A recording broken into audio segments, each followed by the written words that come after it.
welcome to Nana's Tiny Kitchen. Today I'm going to be doing date night again. Date night meals, it's fun to do because usually it's just you're cooking for two people, and it's easier for me to do because it's just Jeff and myself, so to reduce a recipe down to just for two people and to do it for you guys, it's great. Okay, today I'm going to show you how to do a awesome steak frites. And I'm going to do it with paired with a Bordelaise or a type. It's not really authentic Bordelaise because there's a couple of ingredients that I didn't have, but it's really close to it and it's delicious. And I'm going to show you how to do the homemade frites or French fries. It just sounds fancier when you say steak frites. Well, I sound like with an Italian accent. No, it's a French dish. Okay, so let's get started with all of our ingredients. I'm going to kind of walk you around what I have going on here. I have beef stock, I have potato, I have garlic, I have shallots, I have kosher salt, I have crushed rosemary, thyme, peppercorns, some red wine. This is actually a Merlot. The Bordelaise is usually like a Bordeaux, or any red wine. Merlot will do. You know, there's a Melbeck will do. I like the Merlot. It's got a beautiful fruity but yet dry finish on this wine, so that's why I like to use it for this recipe. So to get started on this, because the gravy or the braise takes a little bit of time, so we're going to get that started first, and then we'll move on to our potatoes, and then we'll move on to our steak. All right, I got a couple of cups of beef stock that I'm going to put in this saucepan here. And what I really want it on medium-high heat because I want it to reduce down. I want to get it to at least 3/4 of the way down. Just really condense that down. While that is going, we're going to do our potato. Now I peeled a simple russet potato. And you know, the potatoes in the market, if you buy them one or two, one big potato it's fine for two people as far as how much French fries you're going to get out of this. Now, I like to cut them really tiny, almost like you ever see the things that used to come in the bag? They were like potato sticks, kind of like that. You get that nice crunch, and it's not heavy like a French fry, and you don't feel as guilty when you're eating them. Okay, so we're going to start with this. I peeled it already, and you cut the ends off to make it nice and flat. I'm going to cut the other end off. Just like that. Then I'm going to cut the sides. What we want to do is kind of square it off. It seems like a waste, but it's not, because you could take these potatoes and use them for anything else that you might want. Hey, garlic. No, not you. Okay, where am I at? This side. And if you have a mandolin, in case you guys don't know what a mandolin, I'm hoping you do. It is to, make chips out of, or anything you want. And this one I actually like. This is more than a mandolin. It doesn't have, you can't adjust this. That's the only thing I don't like about it. But it does come with this neato little thing.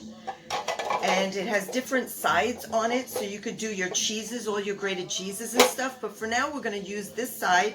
And when we do the chips, it's going to be all cut in this little thing. And if you weren't using it right away, you can fill this thing up with cold water, put the cover on it, because it does come with a cover, and stick it in the refrigerator. Okay, so I'll set this aside while we get our chips going. So where am I at? Okay, did I get all my sides? No, I did not get all my sides. So just get it as square as you can do it. I mean, it's not a big deal if you can't. So let me grab this. I did some before that are in my refrigerator right now. Where's that thing that goes on the top? Because I don't want to... What'd you do with it? Oh, for crying out loud. In such a tiny kitchen, you would think that everything was like right there. But hold on just a second. Here it is. Okay, this is to ensure that I don't cut my fingers while I'm doing this. So I'm going to place this right on top, stick this on there, and just slide it across. All the way. Just making nice, even chips. This is good for making potato chips too, by the way. And You know what? If you're intimidated by making homemade French fries, I get it.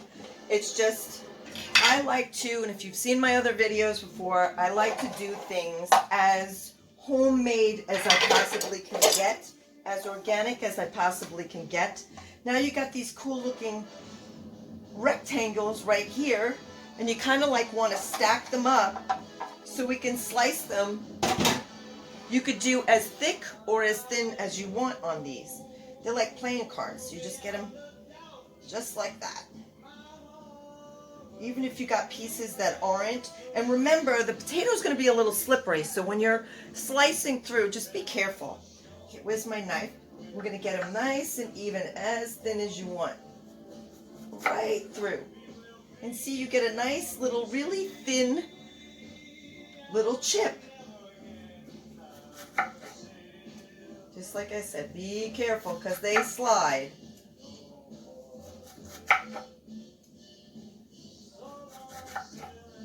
And I definitely do not want to lose any fingers on camera. Boy, that would be something to talk about, wouldn't it? Nope, don't do that. Okay, let's reduce that stack. There we go. So it's not sliding as much. Don't worry if it's not perfect. And look, you can see, I mean, this is quite a bit so far, and this is just from one. So, you know, if you're not a big fan of French fries, but you do like them occasionally, to do them like this, it's cool because, like I said before, you don't feel as guilty when you're eating them. Now, to make a good crispy French fry, I've looked at everything online. What you want to do is you want to get them in cold water and you want to give them a really, really good rinse. And I'm going to show you what I have right now going. This is the one I did before. Now, this has been sitting in cold water in my refrigerator for probably about 40-45 minutes. But that's after I gave it 3 rinses, 3 cold water rinses, and really got that starch out. The reason why you do that is because you want your potato, you want all that starch out, and you want the sugars out. That'll keep it when you're frying. It'll keep the French fries from sticking together and from becoming gummy. You want them more like crispy, like I said, like a potato stick. So I'm going to put these back in the refrigerator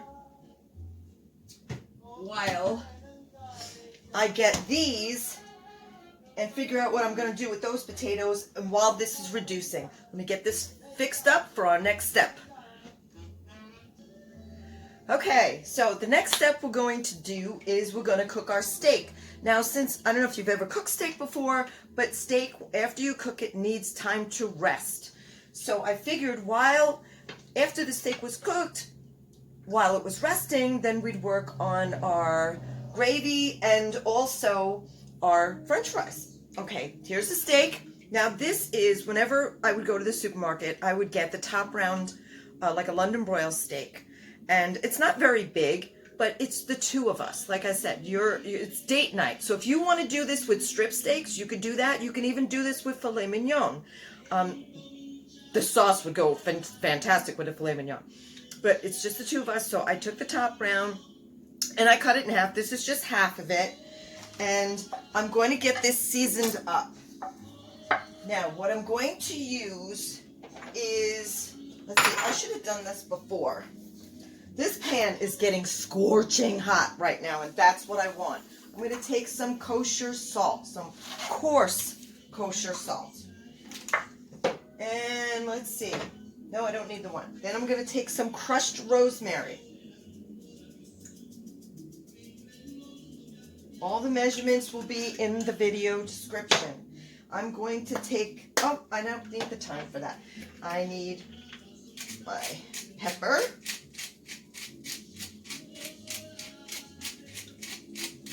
A good amount of pepper. And let's get this pan, let's see. Wow, look at that smoke. I guess it's warm enough.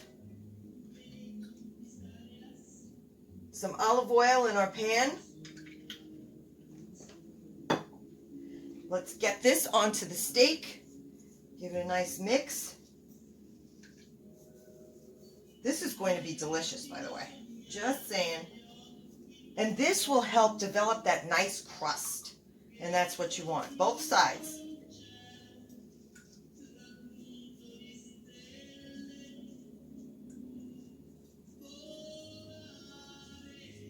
This one, because it's small and it's thin, is only going to take a few minutes on either side.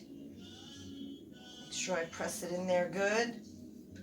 Check the other side for bald spots. All right, let's get this in the pan. Beautiful. Now what we're looking for is that nice, beautiful, golden, crispy seal on the one side before we flip it. So don't touch it. Leave it alone. Let it do its thing. If you're intimidated about cooking any kind of steak, look it up. How thick the steak is, what type of steak is, what do you want it rare, do you want it medium rare, or whatever. Use the timer for that. If I say 2 minutes, I looked at it, it was 340, so we'll give it 2 minutes. And it's not that thick, so then I'll know when to flip it and when to pull it off. Because when you take it off and you cover it and let it rest, it's still going to continue to cook a little bit. So just make sure that if you like it medium, that you're not taking it off, you're not cooking it too much, because then by the time you put the foil on it, it's going to be like, you know, overdone. Okay, let me grab my tongs. I'm going to give this a flip, and then we'll move along. Now, before I give this a flip, I'm going to throw in, I cut up half a shallot, because it was a pretty large shallot, some garlic cloves,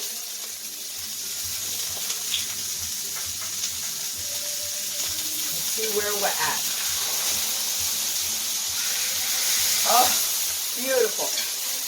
Move around those shallots, get those shallots, really, and get all those flavors going.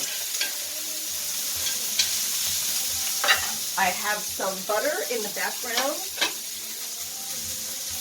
some cultured butter. I like to use the cultured butter. It's a little more rich, but to me, it tastes more like butter, what butter should taste like. So I need a spoon. We're going to add a couple of slabs of butter in there.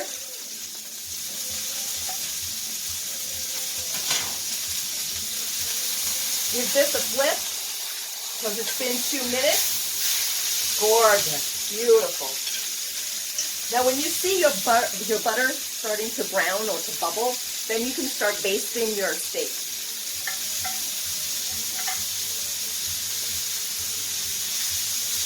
And how you baste, I'm going to turn it down a little bit because we don't need it to sear. We don't need it too hot on that side. Meantime, let me grab some aluminum foil. That should do it.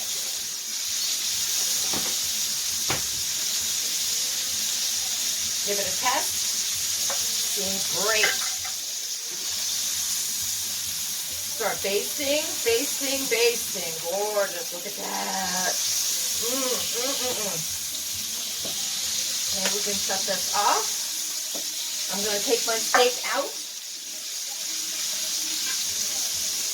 And you can do it, I don't know if you ever heard of the pinch this part of your thumb. And that's, I don't know. It's something to do with how, if you could tell whether it's rare or medium rare or whatever. But I can tell just by pressing on it just a little bit that it's exactly where I need it to be. Like I said, it's going to continue to cook. Baste, baste, baste. All right, let's get this out.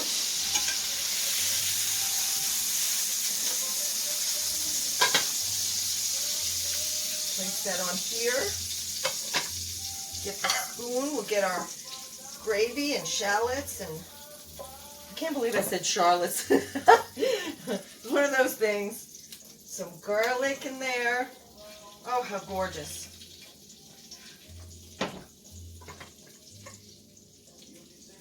And what I like about getting a cut of steak like this is when I serve it for both of us, I'm actually going to slice it, put some slices on his plate, some slices on mine, and If you slice it and you go, oh my God, that's raw, that's not cooked enough, you can always throw it in the pan just on one side for like 30 seconds and it would be fine. So it's kind of like a protection. Okay, now I'm going to put this aside and cover tightly. Running out of room. Okay, this is the fry pan that I'm going to do the French fries in. Let me do some organizing here and then we'll go on. Okay, next step. Now we're going to make our Bordelaise, or Bordelaise-ish. I put about a tablespoon of butter in this pan right now. This beef stock that I had, the couple of cups of beef stock that I had going, significantly reduced, and that's what I wanted. I wanted to be almost like a third of, it was a little bit more than 2 cups, so I wanted it down to, say, a third of a cup of the stock. So I finally chopped the 1 shallot that I didn't use. I actually chopped up the 1 1/2 that I didn't use, and I'm going to put that right into the butter. This is the Weight Watchers version. What is this, like 1,000,000 points? Let me get my Spurtle. It comes in so handy, just saying. And as you can see in the background, I don't know if you can see in the background, but I am preheating my oven because what I decided to do with this is make kind of like a garlic toast on some of the brioche or dinner rolls that I had made. And the recipe is, if you go to Nana's Tiny Kitchen, all my recipes there, there's the dinner roll. They're amazing. Amazing, amazing flavor. Okay, while this is sauteing, I can see the onions are starting to get translucent. And this is actually going to get strained through of any particles and pieces or whatever that's left over. I have a bay leaf, 1 bay leaf going right in. I'm going to hit it with some thyme. The only herb I did not have in my freezer was thyme. I had everything else. I had fresh oregano, I had basil, I had rosemary, and I was like, parsley, no thyme. Even dill I had. So I'm going to say about a 1/2 teaspoon.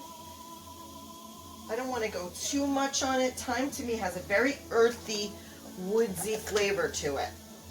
And since I'm not making a lot, I don't have to use a lot. Like I said, it's going to be in the video description, all the measurements that I used for just a small piece of steak. I have my fry pan over here heating up with some oil. I actually use vegetable oil. You can use peanut oil. You can use canola oil. Any high heat frying oil will do just fine. Okay, well this is sauteing. I have my wine. I'm going to put in the wine. It was probably about a 1/2 cup. I'm going to add my stock. That's significantly reduced. Now what we want to do is put this on a medium-high heat, and we want it to reduce down again. This is the part that takes pretty much the longest, but it's so worth it. And as this is reducing down, we're going to hit it with our salt and our pepper and just keep tasting until we get that perfection that we want from this. Okay, now what I did with the French fries, where did I put them in? Oh, they're still in the refrigerator. Okay. I took them out of the cold water and I put them in my salad spinner because I want to get rid of as much moisture as possible. You want a nice, light, crispy French fry. And these, they're perfect, absolutely perfect. So I'm going to put these aside while we let this reduce. This is going to take quite a few minutes, maybe about 10 or 15 minutes. And then we'll come back and we'll start frying those French fries and we'll put it all together. Almost there. All right, now we're going to start straining out all the stuff from our gravy. So this is pretty much reduced, and it thickens up a little bit. If you want it a little thicker than this, then what you would do is you would add a little bit of cornstarch to it and really almost like make a slurry out of it and strain it through. Not a lot, just a little, because you don't want it too, cornstarch to me sometimes makes it too gel-like, but I want it to be runny, almost like a roux, because it's going on a steak. So I'm going to strain this through a strainer. Get all my stuff out. Beautiful.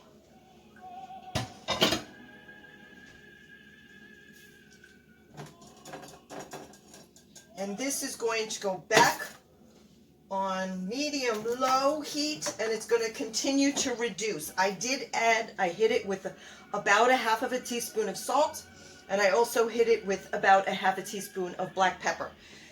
That's why I said taste your food, because you know how much for you is too much or too little. Let's get this strained through. And this is going to be, it's going to make the perfect amount for that little steak. Okay, let's get rid of that. More stuff to wash. This is our fry pan, and like I said, filled with the oil. Now these are going to fry up very quickly. It's only going to be like 2 minutes because they're so thin and so crispy. They're going to be like crispy, crunchy deliciousness. Okay, let me get another bowl to put the fries when they're done, to strain out any oil. And this is going to be at, let's see, you want your temperature of your oil, if you're using a thermometer, to be about 350 degrees. Perfect for frying. Don't be so intimidated about frying this. Fried food is so bad for you. Yeah, I know, don't eat it every day. But if you get the right temperature, you're not getting that absorption of the oil going into your food. It's cooking quickly. It's doing what it's supposed to do. Okay, so now let's test our oil and see how we're doing. Oop. I think we're going. All right, now we're going to do this in small batches because I don't want them to stick together, and I don't think they're going to. I mean, look at how light and fluffy these things are. I mean, it's amazing. Just those few steps of rinsing them the 3 times and then leaving them in the refrigerator in cold water to get the rest of those starches out. It really, really works well. I'm just going to do a little bit more than a handful. This will probably take 2 batches to do. Meantime, let's take a look at our gravy back here. Looking really, really good. It's exactly the way I want it to be.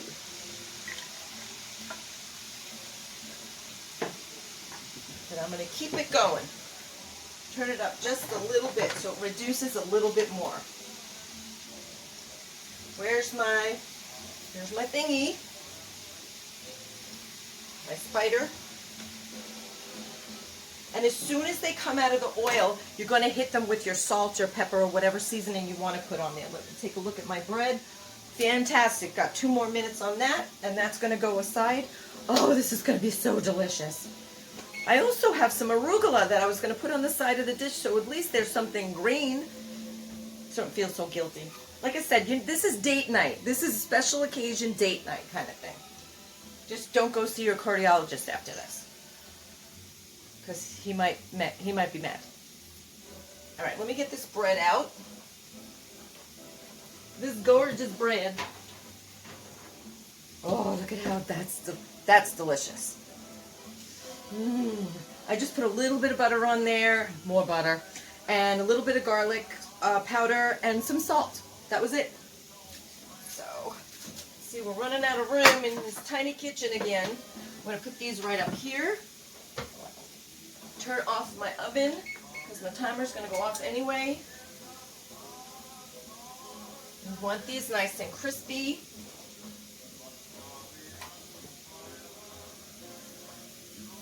Until they get a little bit brown. When you see them starting to turn that golden, you know that they're ready. Where's my salt? So I can hit them with some salt. And our gravy looking good. Let me do the spoon test. The spoon test. Need a little spoon or a big spoon. Listen, if I can manage in this teeny tiny kitchen to make all these wonderful things, there's no excuses. Unless you're living in a box. I don't want to hear any complaining. It's not quite sticking yet. We still got more to go. I want it to kind of adhere to the back of the spoon just a little bit to know that it's the right consistency. That's like a test. All right, I'm going to finish frying these up and then we'll put it all together. Okay, everyone, the moment of truth. This, you know, this is my favorite part. I just cannot stand myself. But look at how gorgeous this plate is. Now, wouldn't you want to serve this to your significant other for date night? Or maybe you just want to cook something fabulous for yourself. All right, what I did was, this reduced as much as I wanted it to reduce. It does thicken up a little bit, but like I said, if you want a thicker type sauce, just add a little bit of cornstarch in there and stir and kind of make a slurry before you do the straining, and it'll thicken up and it'll be less runny, more like a gravy and less like a au jus. I wanted it more like an au jus because it's just sexier. Anyway, I have my garlic toast. I have my arugula, which I just did with a little bit of garlic olive oil. I hit it with a spritz of lemon, fresh lemon juice, and some salt. That's all. Don't want to go too heavy. And our beautiful little French fries. Look at how cute they are. Guiltless little tiny French fries that you can dip. Gorgeous. All right, let's taste how this steak came out. Get some of that juice. Oh wow, that's so delicious. You could really taste that rosemary. Beautiful, beautiful flavor. And our nice crispy little French fries. Crunchy. Perfect. Okay guys, like I said, the full description with all of the measurements is going to be in the description of the recipe. Hello. Alright. I hope you enjoy it. I hope you make this for your significant other. Until next time. Oh, please subscribe. Please share, tell all your friends. I'm so happy that I got where I am so far, but let's keep it going because I'm having so much fun doing it. I can't wait to take you guys down to my garden and show you the animals and all the fruits and well, not fruits, all the vegetables that I got growing. I can't wait to do that. First, I got to get it all put together. So, till next time, ciao, manja.